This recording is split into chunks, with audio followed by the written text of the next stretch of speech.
Pensado's Place is brought to you by Vintage King, the Blackbird Academy, Avid, Recording Connection, Studio 202, The Slate Companies, and Audio Technica. An absolute rock star is our guest today. We really like this guy. We think you will too. Dave is going to take apart the newly released Blackbird drum plug-in line. We've got a brand new ITL. Finally, yay! Welcome aboard Isotope. They're a new title sponsor. Yeah. We are pleased to have you. Absolutely. Let's get it going. You're at the place. It's Pensado's Place. Yeah.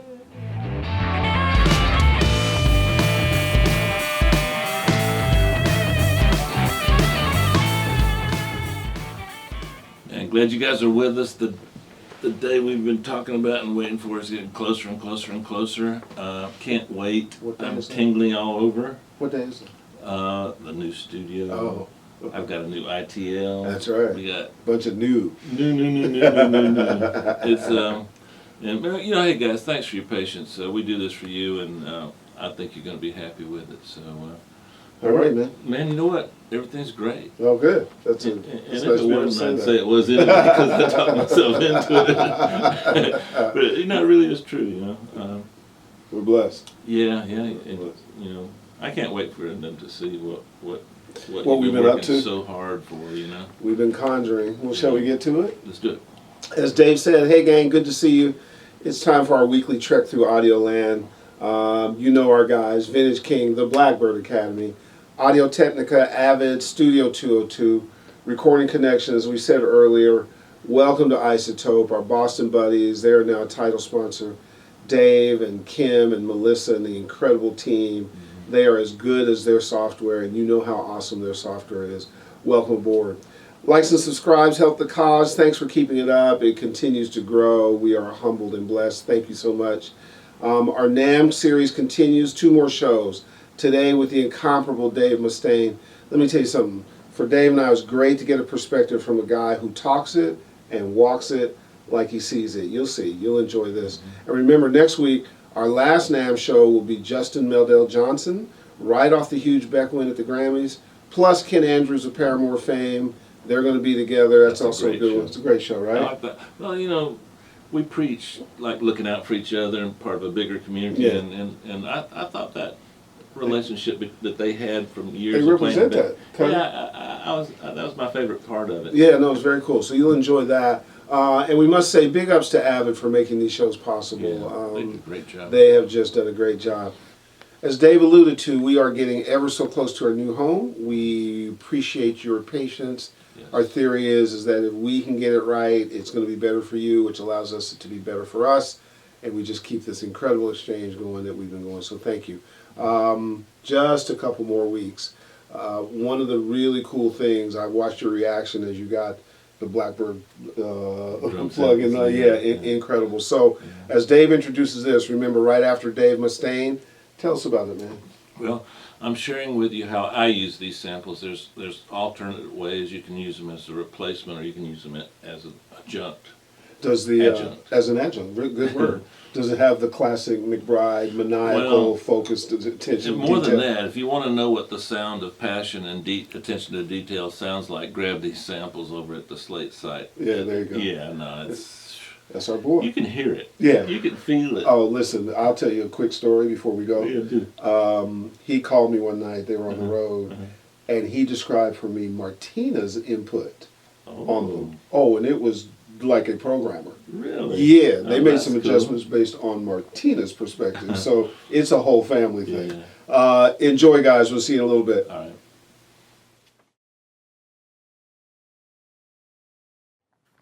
Hey guys, I really wanted to share this with you. You've heard Cole and I talk about working at Blackbird, and Herb talking about Blackbird and how meticulous John McBride is with his drum samples and his drum sounds. And Stephen Slate and John got together a while back, and we were telling you about that and came up with something I just got to share with you. It's something I'm using a lot these days.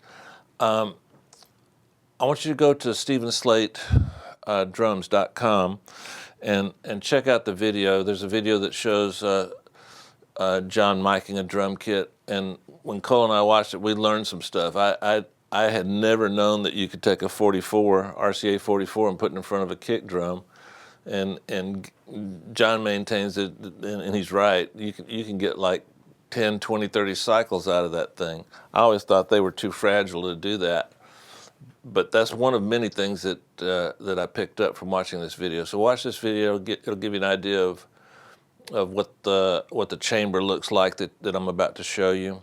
One of the best chambers in the world, live chambers, and you'll get to see how they were mic'd and everything. Pretty cool stuff. I mean, if you don't like that, you don't like being an engineer. It's pretty cool stuff. So what I'm going to do is I'm going to show you not how to replace a drum necessarily, but how to augment your drum sounds. As a mixer, I'm not really too keen on just replacing a drum sound. I just like to enhance them with little pieces that I can't get through EQ and compression. I'll add in I might not even add in the whole sound, and I'm going to show you how that works. Now I'm going to show you with Stephen Slate's Trigger plugin, which is my favorite triggering program. You can, and so I'm going to do one drum at a time. Now you can also use these samples with SSD4 that Stephen makes, which is amazing, and you can use the whole kit at a time. So I'd recommend SSD4 if you're programming an entire drum kit from scratch. I'd recommend Trigger if you're augmenting a mix or something like that. So we're going to focus on that today, okay? So this is a group I really like. It's called Zurban, a Canadian group, and I'm just going to play you a couple of the drums here. Check this out.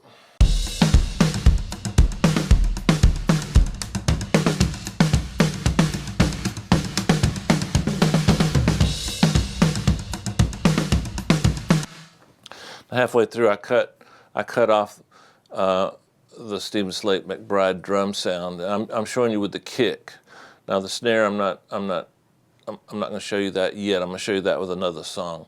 Let me show you what I'm doing. This is I've loaded up the Gretsch kit, which John likes so much. I think he calls it a round badge. Now I've got I got 8 components to my sound. Here's the close mic. Now, if you saw the video, here's the RCA 44 mic that John was talking about. I'm pretty sure this is the one that was inside. The overheads are the C12s, and this chamber that you like. If you saw the video, the ceiling in this chamber goes up and down, so you can tailor the length of the reverb decay in the chamber. Really cool. So let me just show you if I just add this to the sound.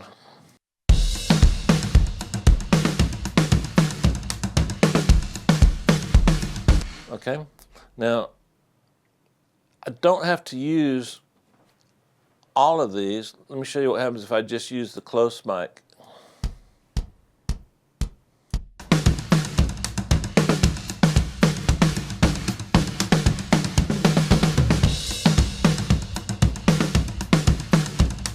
I just enhance the attack mostly.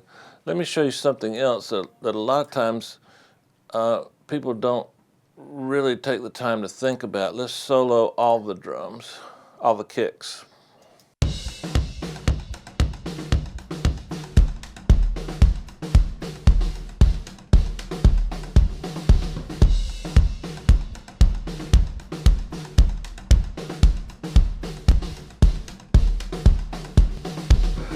You might like this if you're going for a little smaller kind of indie sound. And this would be more like a big money sound, big money sound. I like this one, so let's work with this. Now, if I only want to use some of the chamber,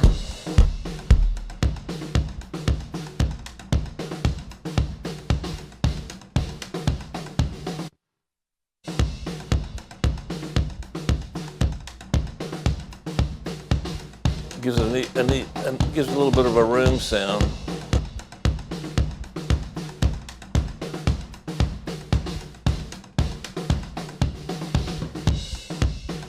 I'm not using any of the sample, I'm just using the reflections, the reverb from John's live room. It's amazing. You can see how it kind of gives it in an odd way, it just kind of brings it closer to you. You'd think putting you'd think adding these three sounds, you'd think would make it go back. Let me show you what we're adding. This is all we're adding just then.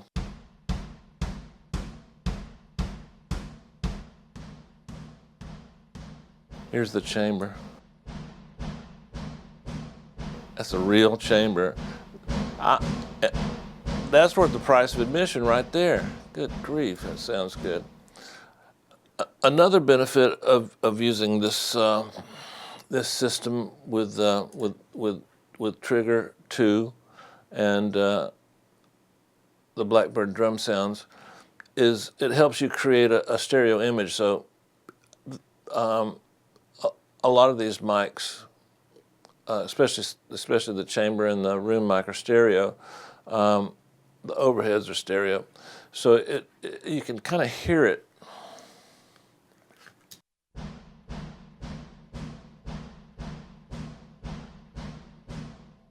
Just so many uses. Now, another thing that I'm going to show you that I like to do is sometimes I just like to add the attack on the kick. So let's solo this guy right here.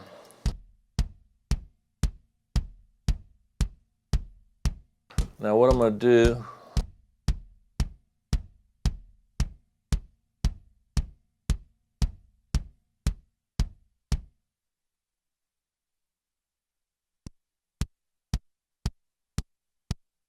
okay, now watch what this does.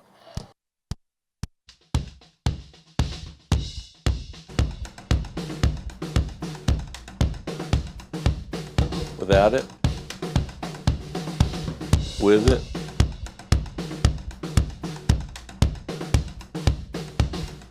with it about where it should be.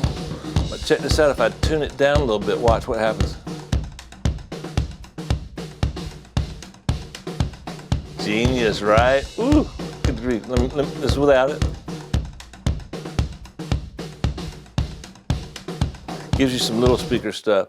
Now let me show you the sound by itself again, because you think I'm doing more, but that's all I'm doing. And if I go back to the full sound again,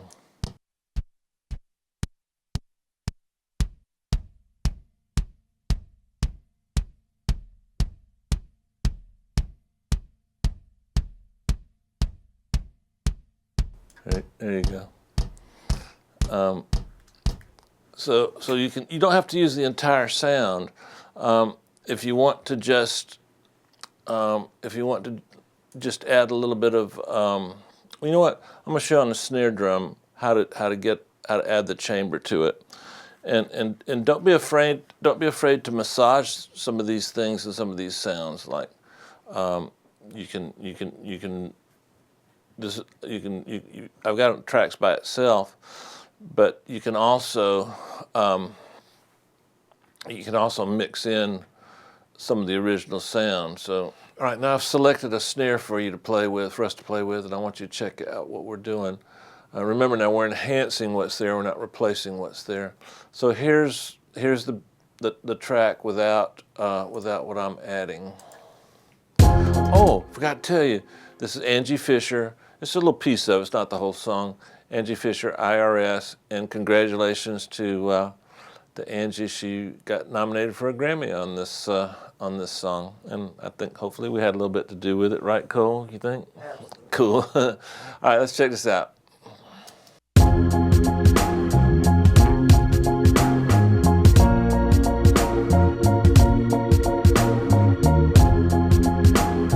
Okay, now I like this snare. Apparently it's a Rogers snare. That's the sound of it. Stock. I haven't touched anything. Okay, now let's solo the original snare. Now add ours into it. Ooh, you see what I'm saying? It didn't change the sound. It just made it. It gave it like a color, a realness. Without it.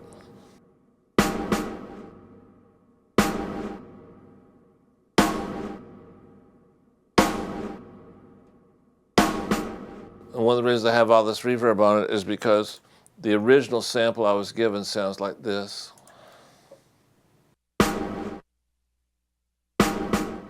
You hear how the decay just drops off? Now let's add our sample. Now let's add the reverb I had.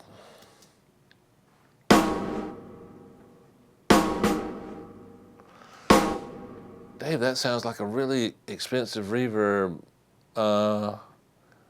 It's true verb. And an expensive reverb, Manny's reverb after it. So let's see if I take Manny's off.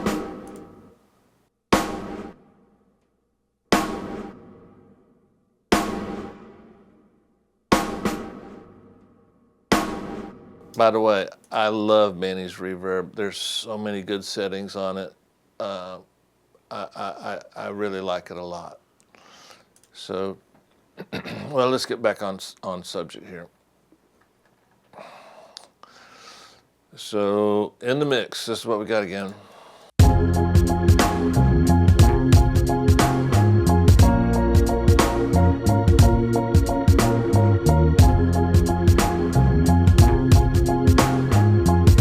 Now, I probably wouldn't use that much of the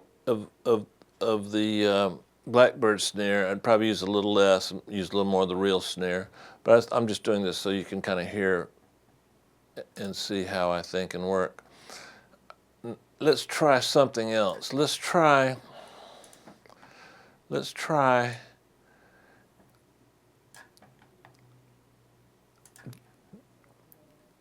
adding individual elements to the snare instead of the whole. So let's start off with the chamber.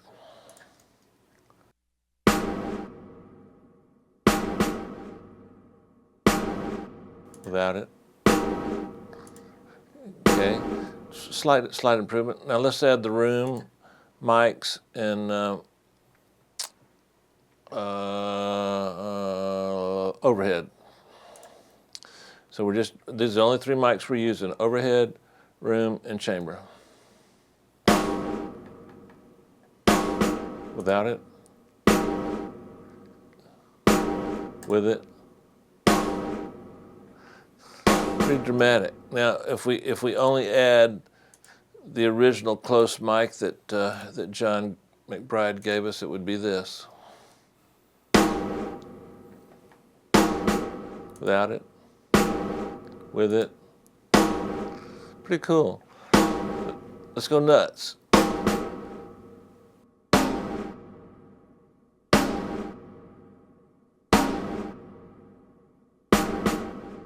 That doesn't sound bad, does it? Tune it down a little bit.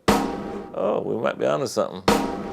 And by the way, you don't necessarily have to tune all the other drums when you tune the main mic down. If you do, it's going to give you kind of a neat thing. So so if we tune, well, we're not even using them.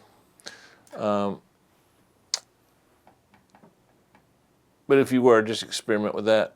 Now, I want to show you something else. Let's try these overhead and chambers and all. Let's try those again, but this time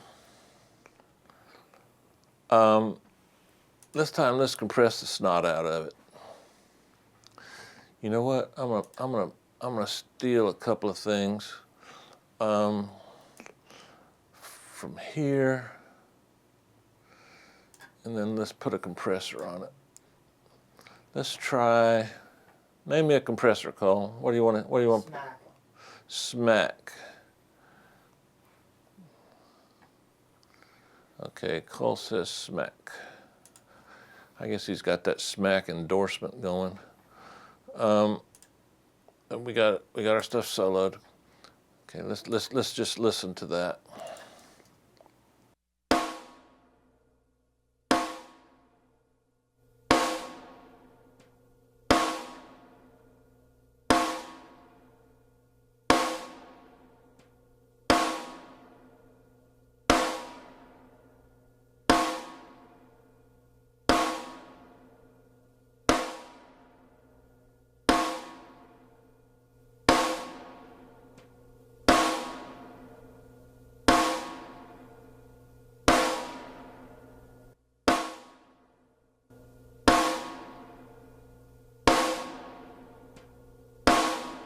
Okay, now let's add that.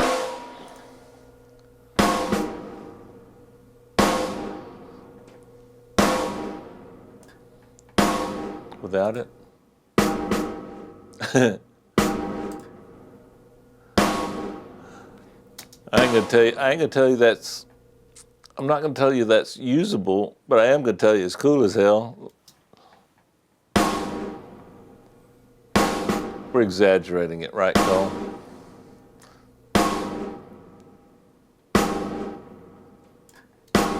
It's America. If a little's good, more is better. So now let's mess with it.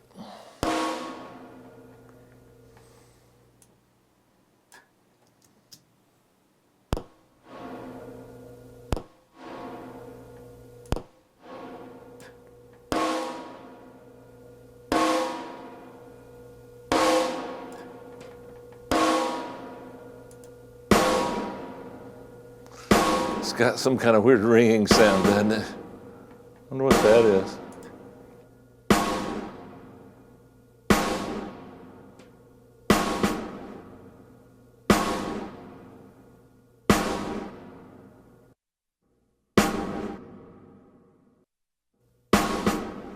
There we go, it went away. Or did it? Anyway, you get the idea. We squish the reverb. It's got a weird little noise. That's kind of okay. It happens. Can't help it. But this is basically adding a little more compression, but a lot of distortion, a little bit of crunch to the return of the room mic, the chamber, and the overhead. But you can imagine how many different options you can create out of just one sample and different things you can do with them. And here again, if you get the SSD4 and you put the whole kit in, which I recommend you do if you're trying to program a live drum track from scratch, that's the way to go. We're in mix mode, so we're augmenting the sounds we've been given. So I just wanted to give you some options on how I do it. And sometimes I'll use more than one sample, but experiment. You know, don't be constricted and confined to just the normal ways to do things, because these samples have so much energy. They have so much realness to them, and you can see a lot of times. Technically, the sound should go back in the mix, but it comes forward because of the way they're recorded, the choice of mics, the best of the best of the best all the way around. So in ramping all this up, experiment. The worst thing that can happen is you just have to do something else. But a lot of times what'll happen is you'll go down a dead-end street, and then the next song or 2, 3, 4 songs down the road, you'll run into something and you'll go, oh man, you know what? That thing that didn't work 4 or 5 mixes back, I'm gonna try that again here, massage it and modify it, and it works great. The other thing, I just love the passion of everybody involved in this, from Stephen to John McBride, and in a way you can think of this plugin and these sounds as adding a little bit of passion, a little bit of a great room, some great equipment into your mix, and you can really hear that and you can really feel it, okay? All right, man. Let me know what you think. I think it's pretty amazing stuff. I'm already using it quite a bit. And don't worry about adding a live snare to an EDM song. You can just use the attack only, and that'll give it kind of a neat vibe, you know, just the attack like I showed you on the kick drum. So experiment. All right, let me know. Bye.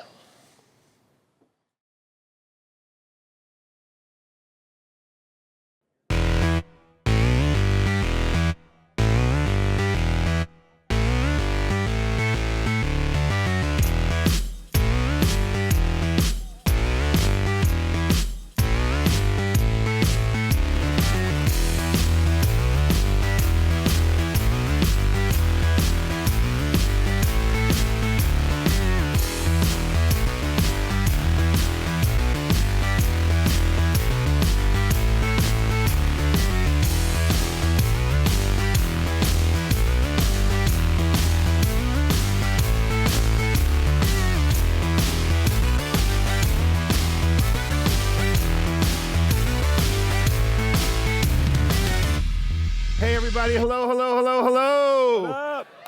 Oh, wait, I'm going to do that again. Hey, everybody. Hello, hello, hello. That's much better. It is a full house. Even though the fire marshals aren't here yet, I'm going to consider it sold out. You know we have rock royalty. Please raise the rock signs in the air because we got rock shit here today. Absolutely. As usual, we want to thank Avid for having us here. Again, it's our winter home. We couldn't do it without you. We couldn't do it without these illustrious guests that we have. So put your hands together for Avid and give them a round of applause. Now we do our little calisthenics. Who was here yesterday? Was anybody here yesterday? Okay, cool. You know we have this little saying, you're at the place, and then you say, okay, now yesterday's crowd probably, Richter scale, 3.5, thereabouts? Well, that wasn't the big thing. Big thing, that was the ugliest group of people I've seen since I've been touring. Much prettier crew this time. Much handsome, well, except for him. Everybody else looks pretty good. He's trouble. No, it's all right, cool. The plastic surgery worked. You're good. No, I mean him. Oh, cool. Oh, sorry. No, him. So let's disparage people. Him. So that camera is shooting for the show. This is going to be our next 3 shows. When you think about the guests we have yesterday, today, and then tomorrow, those are going to be highly watched shows. So if you embarrass yourself here, you're embarrassed for posterity to all your family. You get 1 practice try and 2 real ones. I'm going to go, you're at the place, you're going to do your thing. First one's practice, you're at the place. Decent, not that great. Decent. All right, 2 more. Ready? Give me some energy. Dave Mustaine is here. You're at the place. 1 more time and bigger. You're at the place. That's what the hell I'm really talking good. about there. Good Thanks, job. Give guys. yourselves a round of applause. We have limited time. Absolute rock royalty. Put your hands together for the incredible Dave Mustaine. Funny quick story. When I grew up in Canada, the Beatles were really big, and you could buy their Beatle boots, or you could buy stuff for their hair. So as a black kid, I had to go to my mom and say, Mom, how come I can't get Beatle hair? Like, it just won't do. The other hair I like to have, because this is some sexy rock and roll. You just have to shake your hair and girls just go nuts, right? So aspire to your Don't do it, Roscoe. Dave. Don't do No, it. don't It's do a it. He doesn't trap. have to. I have to do it. So we're going to have Dave Mustaine wigs coming out through Pensado's place soon. Just kidding. Oh, my just God. kidding. Needless to say, the fun part about the last 3 minutes before we prepped, as I walked up and saw their communication in the 2 seconds I have, it's one thing to have a rock god. It's another thing when they just seem like a really good human being inside. He is. So that's a really nice thing Real. we've been able to pick up. So much to go through. Let's shortchange it. You have lived at a seminal place, seen it all on the rock star place, good, bad, and the ugly, aspired, achieved, and gotten there. What was interesting to me were the 3 guys who influenced you. Jimmy Page, Brian Tatler, Angus Young. How did they influence you, and what did you take from those guys?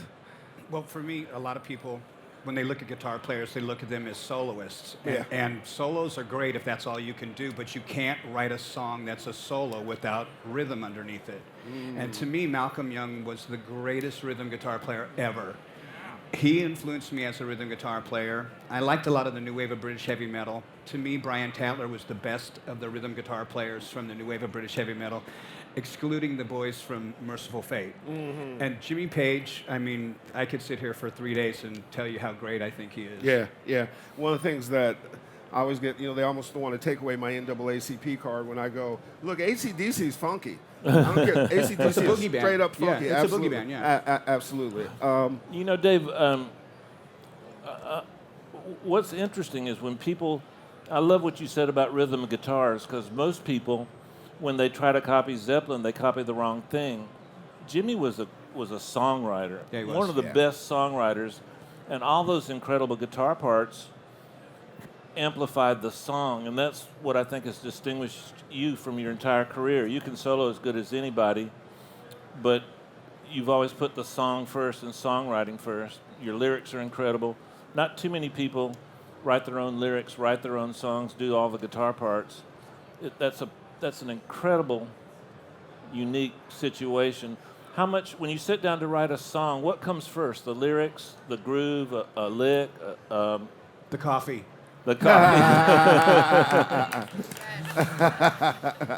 See, I'm not a songwriter, so I respect songwriters. I'm a pretty good guitar player. We could check that out backstage later on. But your writing skills are very impressive. Well, usually what happens when I'm going to write something is I have to be inspired by something, and usually somebody pisses me off, and I'll pick my guitar up and I'll start playing. For example, the song Reckoning Day, I was driving in my SL convertible in Phoenix. We just moved there. I didn't know what a monsoon was, and I was caught in one. And I showed up to the studio, and I was soaking. There was like 2 inches of water on my floorboards, and I went in there and I started punching my guitar. And I think that whether you're happy or you're sad, whether you're lonely or you're with a million people, you emote through your guitar. The guitar's helped me say things that I can't say with my mouth. I can say it with my hands because when you can play a piece of music and someone else can go, I feel what you're feeling through that music, then you've made a really cool bond with somebody. You make a really good point. It's kind of hard to sing the blues when you got $5 million in the bank. It's kind of hard to express and play an instrument without some pain in your life, and you draw on a lot of sources and a lot of resources, and unfortunately you've had a lot to draw from. But that's, if anybody wants to know you, listen to your music, and I think that's the benchmark of what and who you are. Like, Peace Sells, just the line, the opening line, I want to read it. The son says, the father says to the son in the opening line, what garbage are you watching? And I want to watch the news. And the kid goes, Dad, this is the news. And he was watching some heavy metal stuff. That's amazing. I'm trying to find a question here somewhere. You're not doing a great job of it, I must say. The cute part is that Dave is so nervous, and he usually isn't. Because when have you guys ever seen me nervous before? Let's go back to solos, because I love solos. I learned to solo before I could play rhythm, and I think that's a mistake. I think that's a real bad thing, because I had to learn rhythm. And I think the unsung heroes are the rhythm players. When you construct a solo, are you trying to make it melodic and another hook or another actual piece of music in the song, or are you just improvising in terms of your thoughts? It depends. It depends on what part of the song is. If it's a bridge let's take part, a song. If it's a solo, I'm just trying to explode through my guitar and just make it be as much of a physical kind of, without getting filthy. It's just kind of say what it is through my fingers. Tornado of Souls. Yeah. Those solos. Those are worked out. All the harmonies. Yeah, they are. All the stuff on all the records are worked out. Each guitar player that I've worked with over the years, I've gotten because they were better at soloing than I was, because I'm pretty confident with my rhythm playing, and I didn't want someone that sounded just like me. I wanted the two to dovetail together, and the combination of the two, because if you add white and you add white, it's still white. If you add white and black, then you start to change the colors and everything. And I wasn't. That's not what I was implying. It's quite all right. It's true. But as you add colors into the palette, you start to change the songs. So, in speaking of adding colors to the palette, when you're known so much in an idiom, a certain idiom, is there stuff that you listen to outside of rock and metal and so on and so forth? Well, I'm forced to listen to country at my house because of my daughter. But, I don't really mind it that much. But there's some music that I listen to that I don't think people would really believe that I listen to. I listen to a lot of classical stuff. That's why I did the thing with the San Diego Symphony. Yeah.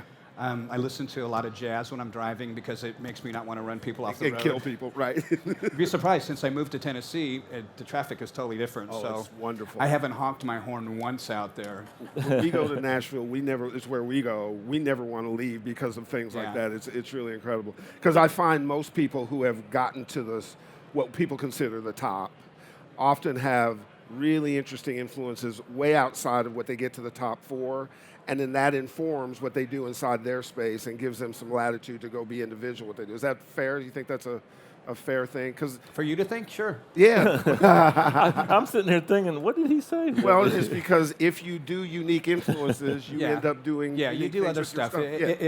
It will feather out and do all different kinds of things. You can look at a lot of different people, like with Osbourne's in the reality show and stuff Yep. like that. How it does a bunch of different things. So it just depends on what your goals are. If you're in music for the money, then people are going to know. Yeah. They're going to know, and you're going to be gone. It shows. You know, I've been here for a long time. I've been a professional musician for 30 plus years, and you know, there's been time. I was homeless for a very, very, very long time because I was in it for the music, and that's still my credo. We preach passion a lot, and we tell people get out of it. If you don't have passion, you're never going to get the whole run out of it. Speaking of passion, the touring side, you have toured the world countless times. Incredible tours. Alice Cooper, Motorhead, Dio, Iron Maiden, Blackmail the Universe, Gigantor, Big Four, on and on and on. Like Sabbath. You still have the bug You mean to go out the and desire perform to go in and front of play? audiences? Yeah, I think that the bigger the band is that we're playing under, the more the fire. And I think that the smaller the band is underneath us, the more the compassion is to share. Because, you know, if somebody hadn't, you know, Ronnie James Dio and Alice Cooper. Alice is my godfather.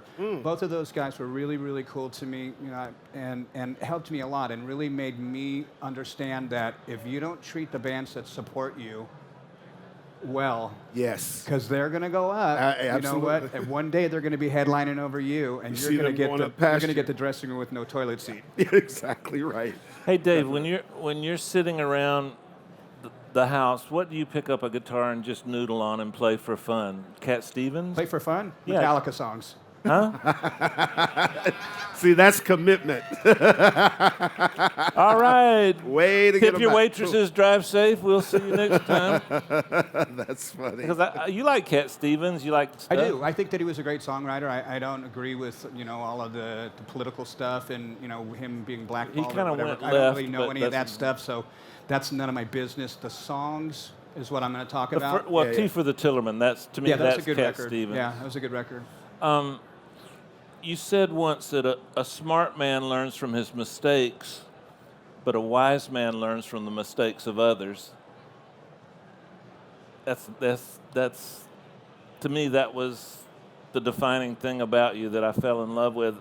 That so many musicians are 2D and you're 3D. You have a third layer of depth that's coming from somewhere I don't quite understand where, but that philosophy, you told me earlier that was an Asian philosophy. Yes.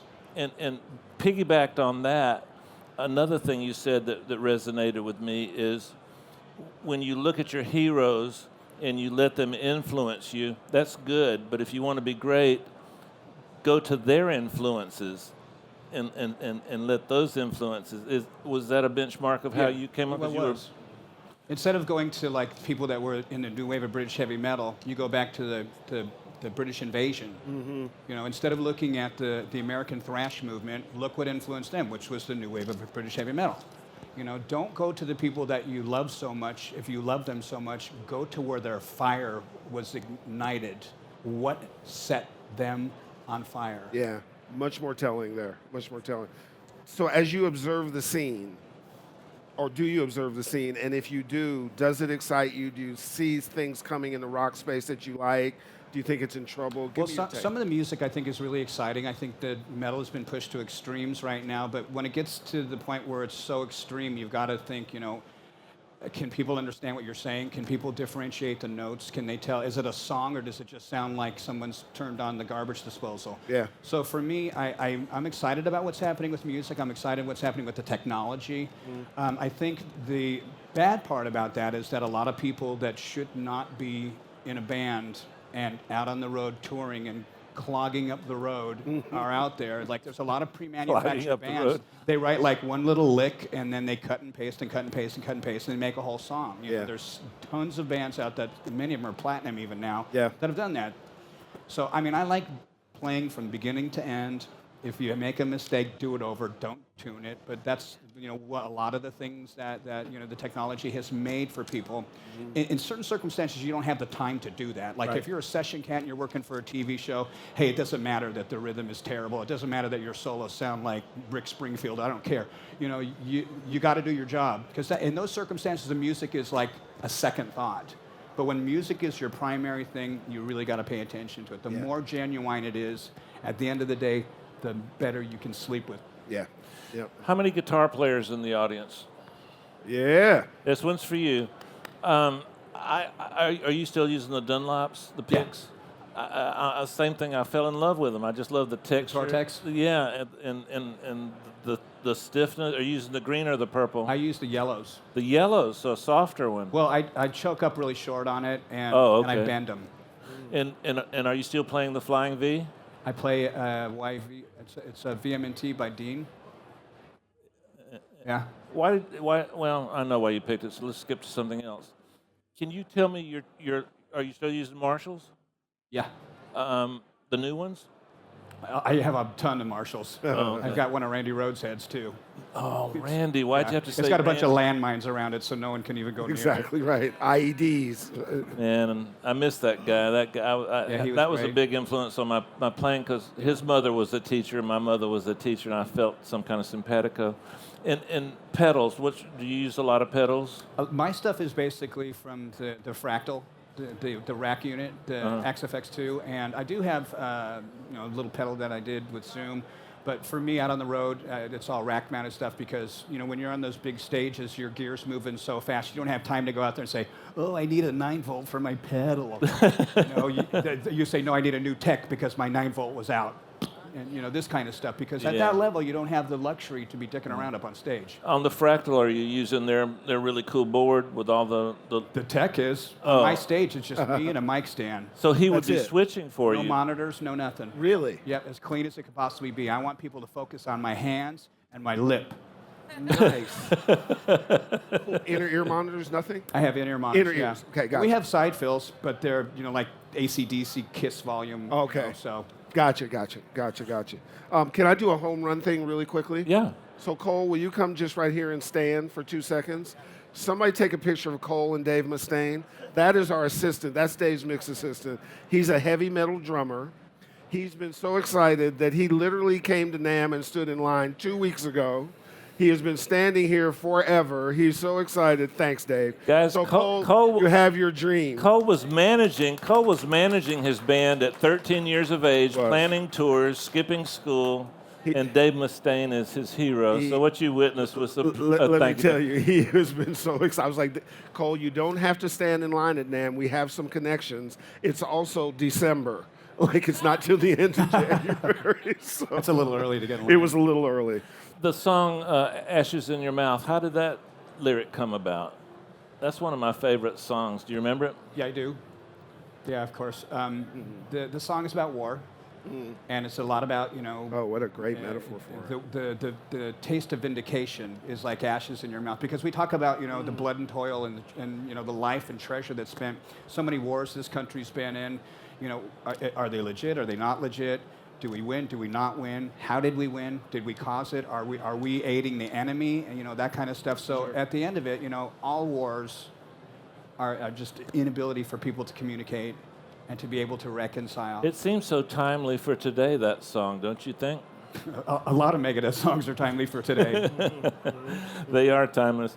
And Hangar 18, that's one of my favorites. I apologize, I don't get a chance to do this, so these are some things I need to know. Hangar 18, what was the impetus for that? Hangar 18 was a song that was written in the band I was in before Metallica, called Panic, and it was under a different title. Right.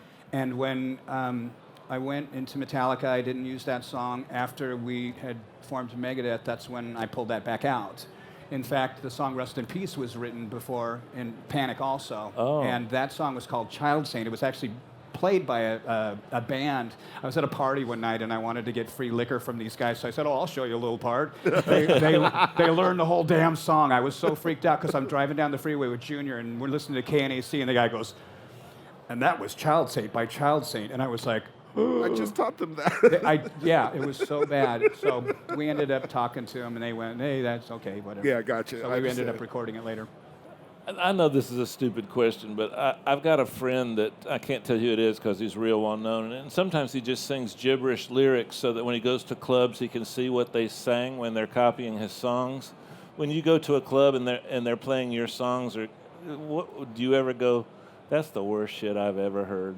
My songs? Yeah, or do you go, "I'm proud they're covering my songs"?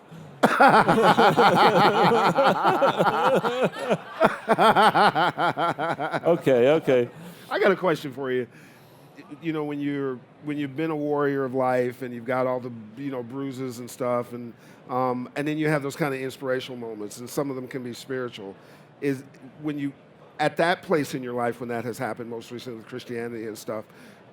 Does that inform your music? Limit it? Does it take you to other places? I don't Separate church and state. You know, I don't push my spiritual beliefs on anybody. I try to be nice to everybody. Mm-hmm. You know, I know a lot of people don't like me. That's cool. I don't like them either. But you know, it's like, you know, I like that a lot of people don't like it. I think it's fucking cool. I try and go through life and leave a good impression, because at the end of my life, you know, what am I? Who am I? What did I do? Who did I help? It's not all about me. Mm-hmm. You know, I've had a great life. I've lived probably twice as long as I thought I would. And you know, I don't mean to laugh. yeah, it's okay. It's okay. Smart people grow old. That's exactly Yeah, you don't get old by being a dumbass. That's right. And you know what? That is instructive both to our crowd here and to the audience at home. You have to engage all your cerebral stuff also with your inspirational things. They go hand in hand, and what will keep you around is that balance. If you just go one way or just the other, that's kind of where you'll end up. If you combine that stuff and manage that stuff and grow from people and learn from people and stay curious, then you get to other places. Fair statement? Yeah, I believe so. Cool. Plus, these guys know me. I hate lukewarm. I like hot or cold. If you don't stand for something, you'll fall for anything. Yeah. And man, my friend, I respect you so much for that. It makes Thank your you. life a little more complicated, but It does, but I just speaking like the truth is- consistency in people. I just hate it when. What were you going to say about speaking the truth? Speaking the truth is the most rebellious thing you can possibly do. That is rock and roll. What- You what know, a going great word. around, if you're going to make everybody happy, you're a pussy. You somebody is going to get upset. If you're being true to yourself, you're going to make some waves. I break rules. I don't try to break laws, but I will break rules, and that's how I live my life. I'm not afraid of anybody. I never have been. I know there's plenty of people out there that could hurt me really bad, but you know what? That's their trip. We'll be all right. We'll get through that. Absolutely. And by the way, anybody who likes Get Smart as a television show has got to be able to give people the finger, because that's Yeah, that's a good show. unique taste. Absolutely. You embarrassed my buddy, man. Oh, man, me and him are having a good time. You're the one trying to figure He's out what to pretending. say. No. I'm a guitar player. He likes me better. Okay. We should do a show with you one day with just your quotes. Go to Google and look up his. Am I wrong? What's your favorite quote by him? Oh, my favorite is say which one? Yeah. They can't hear her. Oh, the one that Dave just mentioned was her favorite quote. My favorite quote is, "Jazz is cool, but I just don't like guys with the guitars the size of a Chevy." You guys aren't going to get that, some of you, but jazz players play these massive hollow body big guitars. That was cold, man. That was cold. But I love it. That's my favorite quote right now. You guys like doing this a lot, huh? Yeah, because I'm so used to getting Germs. all sorts of STDs from this crowd. This is a germ-laden crowd, so I'm just warning you now. And there's measles at Disneyland, so we need. Oh, I know. Band dynamics, if you don't want to go down this, I would certainly understand why, but I had so much trouble keeping bands together. As I matured, I think I could do it a little better now, but along the way, you want to work with other people, but yet just the energy expended in trying to be the main guy and keep bands together, as you've matured, is it become any easier, or is it still just as hard? Because you want individual thinkers, but yet those are the wrong. It's impossible, isn't it? Well, I think when you get in a band, you kind of think everybody's wearing the same uniform and everybody's on the same team. But sometimes, you know, guys in bands, they meet Mrs. Right Now, and they come into the band, and it's like in Spinal Tap. There's somebody already in the organization, you know? Yeah. So Sometimes that has happened. I think if you look at history, drugs, money, or women have ruined every band in existence. And unless it's a girl band, and then it's guys, or unless you're living an alternative lifestyle, That's a and new you fill in time. the You might blanks. want to Right, revise exactly. that thought But too. for me, I think the best thing to do is be honest with the people that you play with, and I think that we've had a lot of lineup changes over the years because people have changed their mind about what they wanted Megadeth to be, and Megadeth is in here. It's not out there. So when other people try and change it, I'm open-minded to it. But if it's not Megadeth, it's not right. And sometimes, we've had personality problems. A lot of the breakups were over drugs because there was a period for a very long time that the band, everybody had their own drug of choice because that's how it was back then. That's right. So That must have been impossible to keep It a was really band hard. together. the hardest part was having a drug problem and having money because the drugs weren't a problem. So you were always dealing with this and smuggling into that country and doing this and doing that and stuff. And it got to be so exhausting doing that. Yeah. And we just said, you know what, you guys are gone. And started over. David Ellefson's been sober almost 25 years. There's a lot of guys out here that are putting bands and they're here because they idolize you. What one piece of advice would you give them in terms of Just starting be a honest. band? Just be honest with the guys that you're playing with. Be careful who you pick because you tell somebody that they're in the band with you, you also have to tell them that they're not. And at some point, it's going to hurt. And if you're that kind of person that gets off on hurting people, then cool. But if you really care about the people that you're playing with in the first place, being in a band with people is as close as you can get. Forgive me for saying this, but it's the closest you can get without having sex with each other. Yeah. Because that's the only place left for you to go because you're that close. You're putting your minds together, you're putting your talents together, you're putting your skill, your sweat, your blood, your time, you're sacrificing your kids. I sacrificed everything that I wanted to be in Megadeth. And for me, it paid off. Yeah. And I didn't compromise my values. A lot of times I was out of fashion, but you know what? I still had these, and that's all that mattered. Absolutely those.